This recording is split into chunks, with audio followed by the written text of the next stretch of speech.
Hey, welcome to A Little Too Quiet, the Ferndale Library podcast brought to you by the Friends of the Ferndale Library. Today we're joined by award-winning fiction writer and poet Donald Levin, Ferndale's own and the creator of the now 6-part Martin Preus Mysteries series. Mr. Levin is the retired Dean of Faculty and Professor Emeritus of English at Marygrove College in Detroit, and he's here today to talk about the creative process of fiction writing. We're also going to talk about creating an immersive detective series set right here in our own city of Ferndale, Michigan.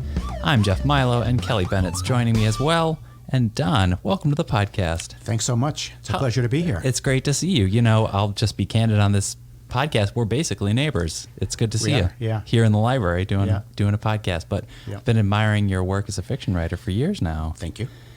And I think we should just start there, I guess, because you've had this series that's been coming out steadily over the last decade.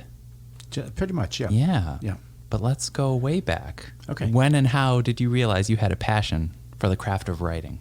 I always did. I never didn't want to be a writer. Mm-hmm. I know that there are some writers who have this sort of road to Damascus moment when they say, oh, I really want to be a writer. Right. But for me, it was always the case. It was just naturally there, like some instinct. Yeah. And when I was really little, my father brought a typewriter home from his office, one of those old manual typewriters. And the first time I started to play around with it, I thought, I have found my instrument. Yes. This is what I want to do. There's such a satisfying punch, too, you know? Yeah. When you hit that. Yeah. That's great. So you were probably writing your first sets of creative stories as a kid, even. I did. Yeah. That's great. I wrote an epic. I had seen El Cid, the movie El Cid, and I was inspired to write an epic about medieval knights, which I never finished. I got my hero right to a critical point, and then I couldn't figure out how to get him out of it, so I just walked away from it. That's great. So before we get to some of your most popular books that circulate here, that's the mystery series I mentioned from Martin Preus. Can you talk about any early formative experiences you had and maybe other genres that you might have experimented with that have sort of informed the way you outline a book? Yeah. I used to read a lot of science fiction. Oh, yeah? And I think up until I became a teenager, I read almost science fiction pretty much exclusively. Like the Heinlein, Asimov, all that? Yeah, exactly. And then once I got to be a teenager and life got to be really complicated, I thought the real world is too complicated for me already, so I have to start to learn to deal with that. Right. So I started to turn more toward realistic works and fiction and mysteries and things like that. Mm-hmm. But I think what really has helped me was all the experience that I have as a writer, not as a creative writer necessarily, but I've always been a writer. I've always made my living as a writer. And before I went back to graduate school to get a degree so that I could teach, I was a writer for 25 years. Yeah. So words in general. Words in general. Whether it was editing or screenplays or what have you, poetry. Yeah. Exactly. And I did a lot of nonfiction work, primarily nonfiction work. I was a speechwriter. I wrote grants. I wrote news releases. Everything you can imagine that can be written, I wrote. My best job I think I ever had, and that taught me the most.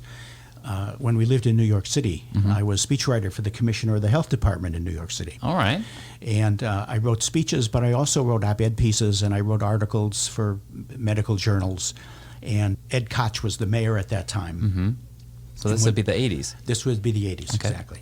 And so whenever the mayor's office needed something that had to do with public health, they tapped me to do it. Wow. And I learned a lot. I learned good work habits primarily. I bet that's probably a pressurized deadline. It's an extremely pressurized deadline.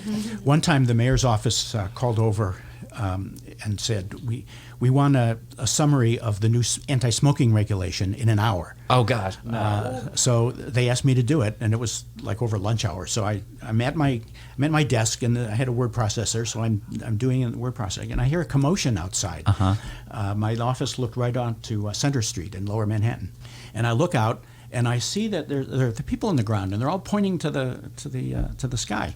So I look up, and there's a guy on the roof on the other side of the street who was like threatening to jump off. Oh my gosh. And I thought, I can't deal with this. I got to do this in an hour. I have to. So I just had to turn away from it completely.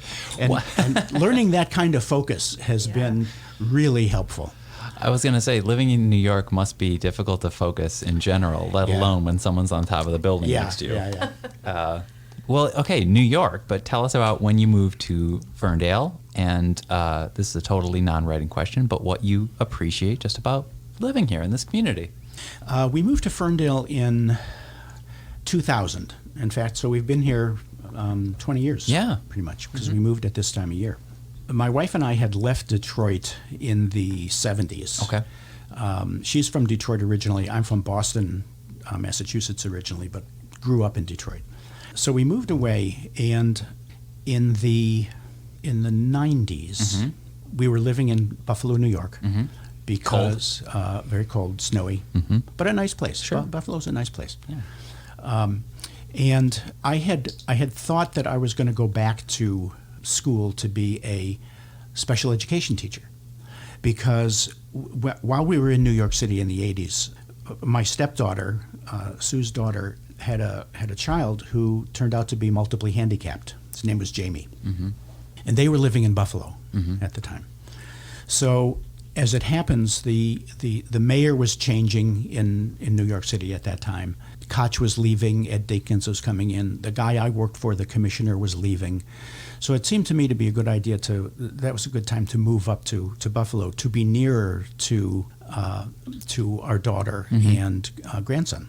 So, and I thought I was initially going to be a special ed teacher, because I fell in love with this little guy. Yeah. And as I was there, it turned out that special education, even though I love the population and I love the work, I knew sort of it wasn't for me. I knew I needed something else. So I decided to go back to school. I went back to graduate school and got my PhD in English education with a specialization in writing.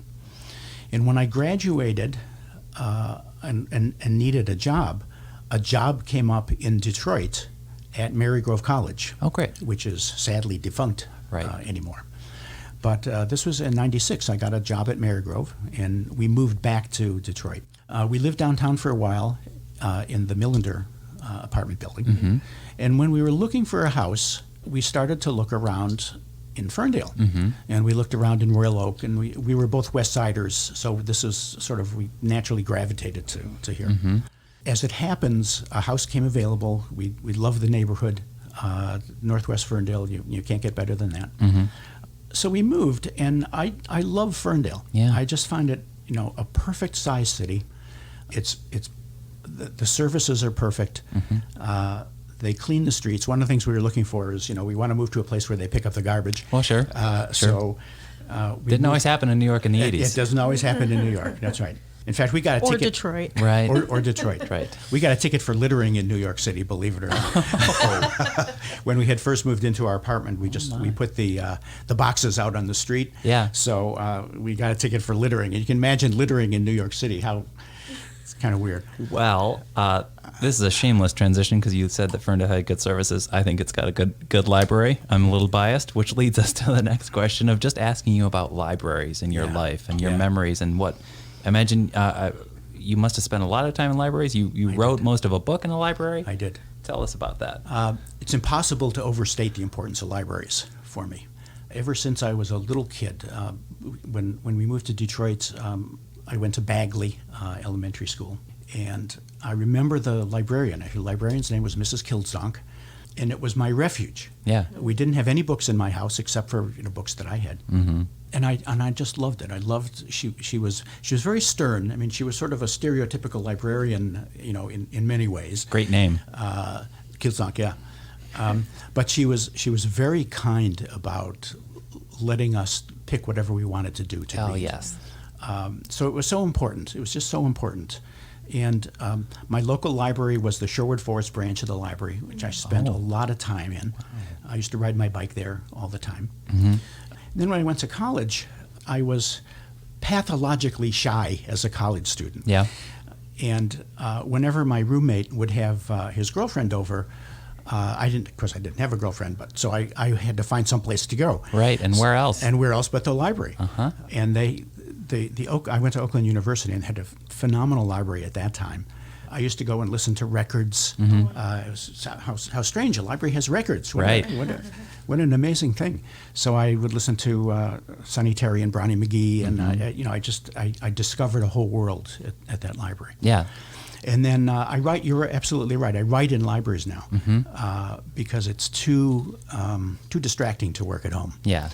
So I write in this library. I used to write in the Royal Oak Library, but with all the construction there, Right. it just isn't conducive to parking even, let alone Right. concentrating. This is the place where that balance is struck, where you can feel like you are able to be at leisure but intellectually engaged at the same time. Exactly, and look at the resources that we have Right. in the library. It's just it's the perfect place to write. Yeah. You're surrounded by people who are engaged in heavy duty thinking and working, and librarians are uniformly helpful and nice people. Yeah. So I mean, I agree. But course, of I want course. to gesture to the stack of books you have next to you, and Yeah. one looks like it's book 6 in your series. It is. Cold Dark Lies. Cold Dark Lies. And I was going to ask about that, and like from book 1 in the Martin Preus series, when you decide that you're going to have this series set in Ferndale, and then I guess go into it might sound like it's easy to put it in the city where you're living in, but research goes into that too. Talk about that. Yeah. One of the reasons I wanted to set it in Ferndale was because I wanted to talk about Ferndale. I didn't want to just write a mystery story with a puzzle that had to be solved. As you know from reading my stuff, it's very character-driven stuff. You talked about Martin Preus, the main character. And Martin Preus has a son named Toby, who is based exactly on my grandson, Jamie. So it's a lot more than just a puzzle. And what I wanted to do in that first book was talk about the changes that had been happening in Ferndale over the last 10 or 15 years. Because when we moved away in the 70s, like late 70s, and came back in 96, as I said. And we had visited, often. But Ferndale used to be, pardon me for saying this, it used to be the sleepy little town that you drove through to get someplace else. And all of a sudden we came back, and it's a happening place. There's stuff to do. It's a very welcoming, warm community. Right. So I was interested in how that changed and how the people who had been here for a long time coped with that change, sometimes not so well. So the first book, Crimes of Love, was in part about change. So setting it in Ferndale was sort of a natural. In addition to the fact that I was here, I could visit the police station. I could ride my bike around the city and scout locations for it. So I did a lot of research by, I talked to lawyers, I talked to policemen to get the crime part and the law part down. And our neighbor, as you know, Gary Taylor, was the president of the Ferndale Historical Society, and he was a phenomenal resource for me. Right. Not only for the first book, but in particular for The Forgotten Child, which is the fourth book, which goes back into the history of Ferndale in the 70s. So I was talking to Gary about what my next project was going to be, and the next day he came with articles and a book by the former fire chief, and he gave me this ton of information. Right. I think it's Tough as Nails. Tough as Nails. Tough as Nails was the book. Yep. And Roger Schmidt was the author of that. So that was it's easy to do the research when you're living in a place that you're writing about. Sure. Especially if you've got a resource like the president of the Historical Society, right, and a resource like the Ferndale Library, which Truly. is just amazing resource. Truly, and any listeners who are residing in Ferndale, this podcast, do check out that Historical Society. It is on Livernois, and it is amazing to be in there. But let's go into crafting a mystery, though. Because let's talk about how you get your protagonist entangled eventually through 100 pages, 150 pages with something that the reader might not even expect coming. Clues, I think it's in book 3, linking back to the Holocaust. Yes, exactly. Or the lingering smolderings of that fire right. in book 4. Are you aware of how deep a book's rabbit hole will go by the time you're on page 5? Like, how do you craft that up? Usually not. Yeah. What I usually wind up doing is starting out with a sort of inciting crime or inciting action or inciting image even. The inciting image for the first book, Crimes of Love, was I was driving in suburban Buffalo down a sort of semi-deserted road, and I saw one of these deer crossing signs that had bullet holes in it, as you sometimes see. Right. And in the instant that I was passing it, I saw there was a house in the distance from it, and I thought, what would happen if somebody shot at that deer crossing sign, and missed? And it went into the house. Stray bullet. And a stray bullet, and somebody happened to be looking out the window at that moment. So it started with an image. That one started with an image. The other ones start with ideas that I've heard or read about, or stories that people tell me. Henry James said, if you want to be a writer, you have to be one of those upon whom nothing is lost. So if you want to be a writer, you really have to be open to everything. Always observing. Always observing, always listening. Yeah. The inciting incident in the newest Preus, The Cold Dark Lies, is a newspaper article that I read years ago. I think it was even before I left, before I moved east, about an automobile executive who was found at one of the skeevy motels in Ferndale. And I kept that in my pocket for a long time. And it just, these things I find so compelling, these stories, that I know I'm going to do something with sooner or later. So I kept it in my pocket, and then when it was time to sit down and write that one, I decided to pull it out, that it seemed like it was a good one to talk about. Those are the kinds of things that happen. And that because I like the stories to be busy, I tend to braid a lot of different things together. Not just one story, but there's usually a subplot. A child is lost or something happens. Yeah. In fact, Cold Dark Lies and the previous book is a shorter novel called An Uncertain Accomplice. And at one time, those were part of the same book. I wanted to have two, not a plot and a subplot, but two plots going forward. But by the time I finished the draft, I was forgetting who the characters were, and I was getting things mixed up, and I thought, this is not going to work. So I separated them out into 2 books. Wow. Yeah. I want to ask then also more about your protagonist. He's the character we're spending the 6 books with, soon to be 7 books, and he's very much a real human being. And I don't, not to name names out there, but I think there are other authors who are in the thriller biz and have a single character as their central figure who glamorize them. They're very like this kind of millennial He-Man type, kind of like a updated Philip Marlowe or a Sam Spade, and and they punch people. Right. But Martin Preus is a very real person, and if there are parts of his life that are not glamorous, you bring that reader in. And I just wanted to talk about that and sort of your decision to resist turning him into a Harrison Ford type. Yeah, that's a great insight. Yeah. Because I really consciously made the decision not to make him a super detective. Right. Not to make him a hard-hitting, womanizing, hard-drinking, the cliche of the private eye. Well, he's not jumping into a convertible and driving around, and he has his son to care for. Exactly. So. And it's partly his son who helps to humanize him, I think.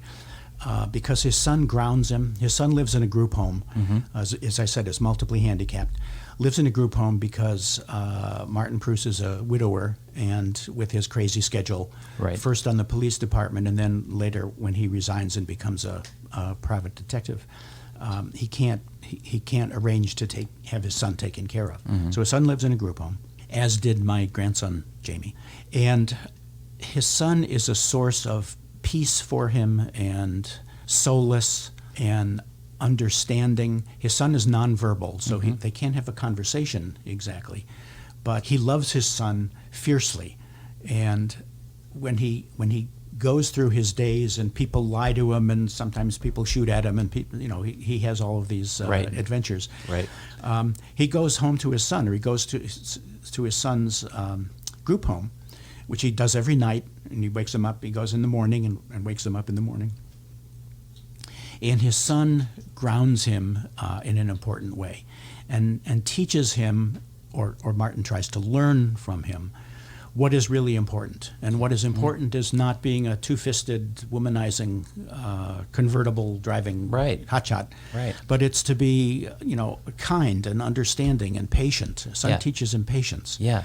Toby's the source of sunlight, really.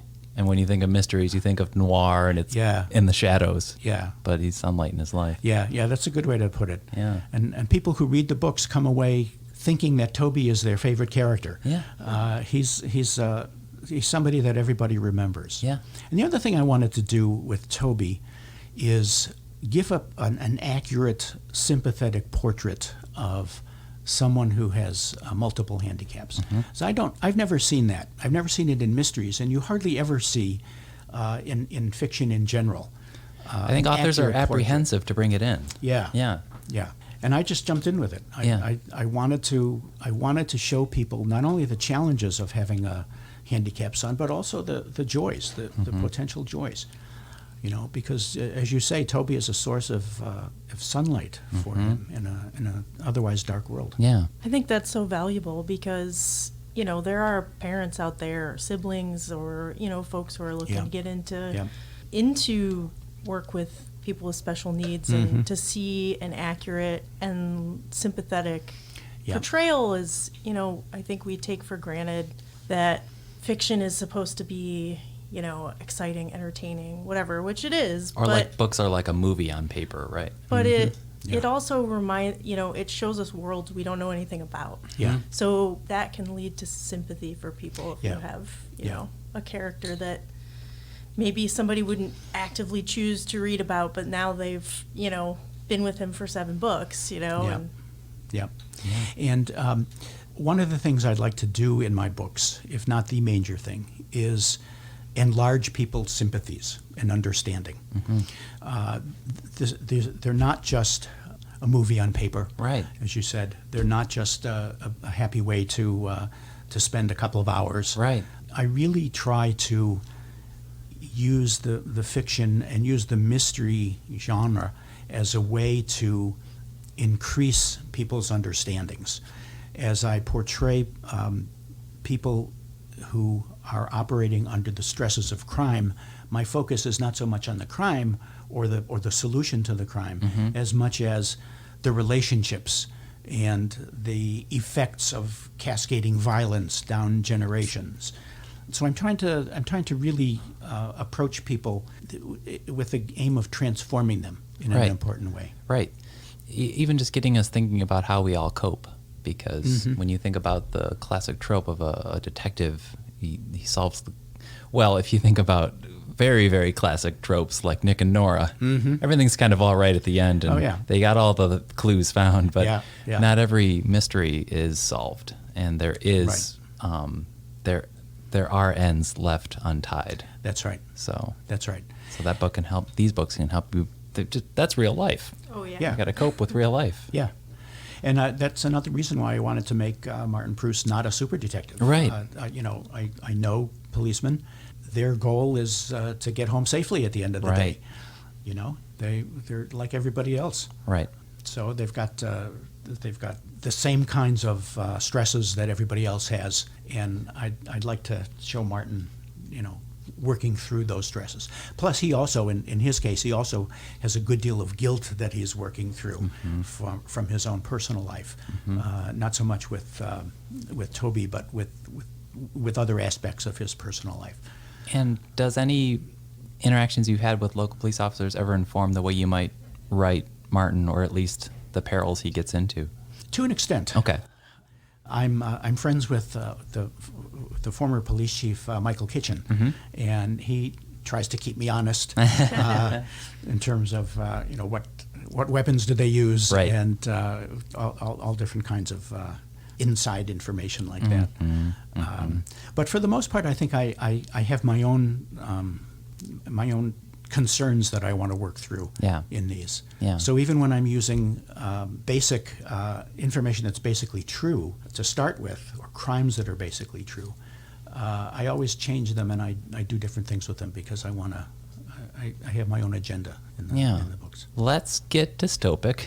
you've got another book in your stack there. Let's get dystopic. And I wanted to know if you could tell us about, the first one that we're seeing is you have a story in there. It's part of a triptych. Yes. So could you tell us about, this is Postcards from the Future. Postcards from the Future. And tell us about this. A triptych on humanity's end. Goodness. I had finished Cold Dark Lies, which came out last May, and I was wondering what my next project was going to be. And I got a call from a writer friend, Andrew Lark, who said, I've got an idea in my mind, and I wonder if you'd be interested in this. He was putting together an anthology of novellas about the end of humanity. And what that would look like. And what that would look like. Yeah. Yeah. I have a particular interest, not only in mysteries, but I have a particular interest in post-apocalyptic literature. In fact, when I was teaching, I put together a senior seminar on post-apocalyptic American fiction. Well, that comes back a little bit to your sci-fi influence, right? I mean, some, Yeah. Yep. I would have taken that. That would have been a great class. It was a great class, except it was dystopian in its own way for for the students who had a sort of difficult time coping with it. But so I've had an interest in this, and I immediately said yes. So Andrew wrote a novella. He asked another writer, Wendy Sora Thompson, another friend of ours, two great writers, to contribute a novella. So the three of us put together three different takes on how the end of humanity would come about. And so we didn't talk at all about what we were going to do, but as it turns out, there are some interesting parallels in the novellas. So I wrote a novella called The Bright and Darkened Lands of the Earth, which is a line from W.H. Auden. And it's about what happens to a tribe of women who live underground roughly 250 years from now, when climate catastrophes and war, I think of it as speculative fiction. It's all just like Margaret Atwood talks about. It takes the current situation and it projects it further. It projects it out. See, where might this go? Right. So they live on a dry earth. The animals are gone. The insects are gone. The vegetation is gone. They're eking out an existence. And it's about a younger woman who lives in that tribe, whose job it is to go out and scavenge for things that the tribe might need. So she in one of her trips she scavenges a book, and that she's never seen a book before. Nobody's ever seen a book before. Nobody can read books except for the chief elder in the tribe. So then the plot of the story is about what happens from there. That's great. And I was I found this so compelling that I sort of formulated an entire world that I was planning to write about. So I spun that off. That leads us to the next one. The next book, The Exile. Which is called The Exile. And I'm calling it Book 2 in the Dry Earth series, assuming that you know that Book 1 is The Bright and Darkened Lands of the Earth. There's a minor character in the first novella who winds up being banished for 8 days for reasons which I won't go into now. But The Exile goes into her adventures and what happens to her when she's in the upground, as I call it. Does it still involve that artifact of the book in any way? Does that have any consequence here? The written word in the future? It does, yeah. Okay. It does. In fact, one of the aspects of both of these is I think of them as Mad Max meets Beowulf. Okay. So there's a singer in the tribe, and that's how they learn their history. That's how they pass their history down from one to the other, by singing these essentially long poems. And May is the protagonist of The Exile, and she's the one who's banished, and she was in training to be a singer. So we not only have these long poems, which are based on Anglo-Saxon verse because they're easy to remember and they're it's easy to pass down information that way. And so May has we have poems in The Exile too. So it's about language. These books, a subsection of these books is about language. I feel like I'm sensing some connective tissue because, to an extreme extent, the book about a dystopia is similarly about the mysteries a way of how in the hell would we cope? That whole coming back to how would we cope with that situation? So, and in a way, you're right that a dystopian book is kind of a flip side of a mystery, right? Because a mystery starts out in disorder. You know, there's the social order has been upset somehow, and it's up to the it's like Hamlet. It's up to the detective to put it right. Right. So there is a kind of order that happens at the end, whereas in a dystopian book, it just gets more and more disordered. So it's just the exact flip side. Yeah. Oh my gosh. So a couple questions. So that's book 2 of the series. Yeah. Are there plans for book 3? You think? There are plans for book 3, but I'm putting them on hold because I want to go back to the Preus series. Book 7. Book 7. Yeah. All right. Do you? So are you working on that right now? I am. All right. I am. All right. Before I let you go, I have to ask you for some writerly advice. Sure. You've been a writer, and words have been in your life forever. Yeah. And on this podcast, go ahead and tell us all. Is there any advice that you always like to pass along, any general advice you always like to pass along to writers, aspiring writers, any writers? Yeah, there is. The conventional wisdom is that writers need to read as much as possible. And I can't emphasize that enough. If you want to be a writer, you're taking part in a conversation that's been underway for centuries. So you need to know what's been done. You need to know how have people put their own vision in print. You need to have a sense of how English sentences are put together, or whatever language you happen to be writing in. And even if you don't, parse sentences or diagram sentences, even the act of reading gets you a kind of mental scheme of how sentences should look. Yeah. So you need to read as much as possible. You need to read things that you like. You need to read things that you don't like. You need to figure out, why do you like the things that you like? Why don't you like the things you don't like? Yeah. And the other bit of information or advice that I give is never quit. Yeah.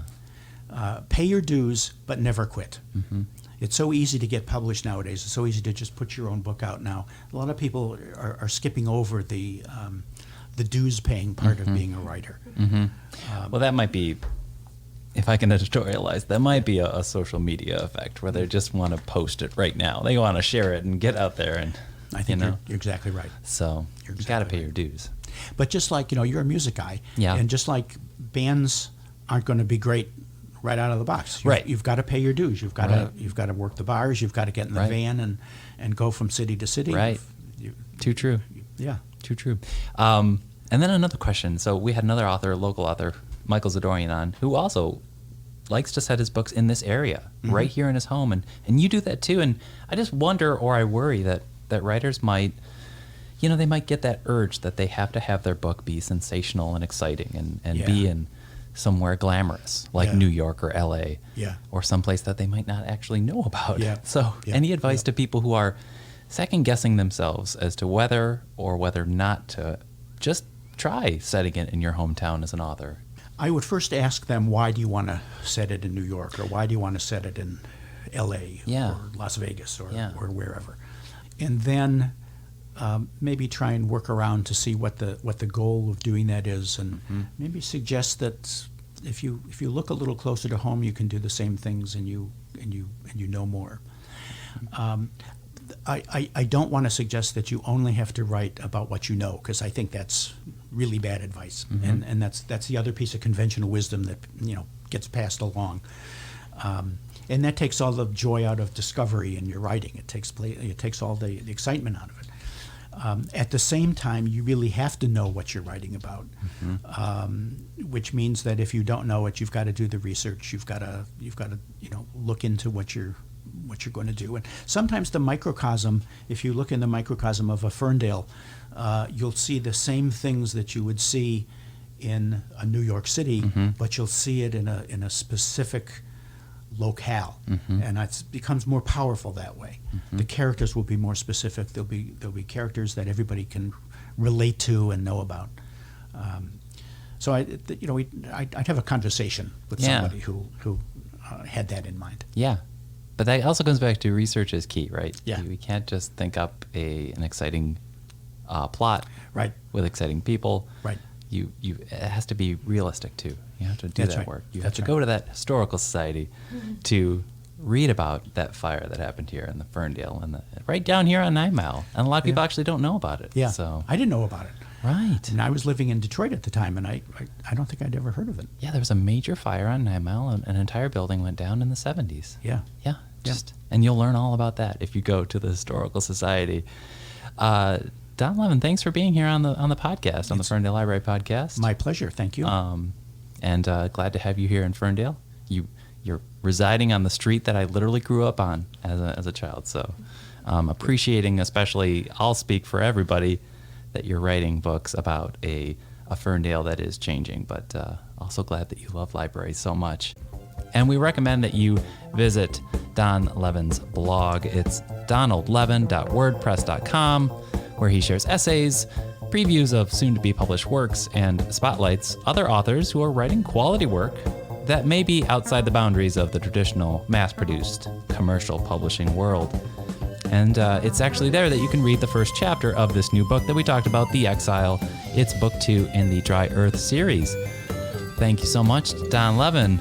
Thanks to Kelly Bennett, the producer. And my name is Jeff Milo. This is the Ferndale Library Podcast, brought to you by the Friends of the Ferndale Library. If you want to support this podcast, you can just go over to ferndalefriends.org, and you can find us on Apple Podcasts, where you could leave us a review, and maybe we'll find some other library-loving listeners. Thanks so much. This is A Little Too Quiet.